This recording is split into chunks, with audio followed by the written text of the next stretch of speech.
মানুষের উপকারের জন্যই কিন্তু রাস্তায় শৃঙ্খলা ফেরানোর জন্যই পুলিশ থাকে।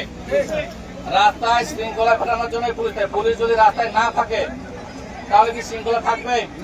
চুরি হবে, ডাকাতি হবে, ছিনতাই হবে, আপনার গাড়ির উপরই হামলা হবে, আপনারা মারামারি করবেন। এতে ধরেন কি যে পরিবেশটা নষ্ট হয়, কেউ শান্তিমতো থাকতে পারে না। আমি শোনেন, আপনারা যারা সিএনজি চালান তারা কিন্তু হকের একটা হালালি একটা পেশা আছে। আমি আপনাদের সম্মান জানাই, শ্রদ্ধা করি। আপনারা রাস্তায় ঝামেলা হলে ওই সিএনজি ড্রাইভারই ফোন দিয়ে বলে যে স্যার এখানে ঝামেলা হচ্ছে, দ্রুত পুলিশ পাঠান। তো বিপদে, আপনার বিপদে আমি এগিয়ে যাই, আমার বিপদে আপনাকে এগিয়ে আসতে হবে এবং আপনারা আসেন। তো আপনাদের সাথে একটা সুসম্পর্ক আমাদের সবসময় ছিল, ভবিষ্যতেও থাকবে। এখন শুনেন, দুই একটা ঘটনার কারণে আমরা যেন আমাদের মাঝের এই সম্পর্কটা নষ্ট না করি।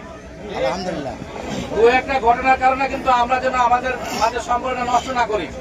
এই যে দুই একজনের ভুল বোঝাবুঝির জন্য আজকে কিন্তু শত শত মানুষ রাস্তায় আটকে আছে।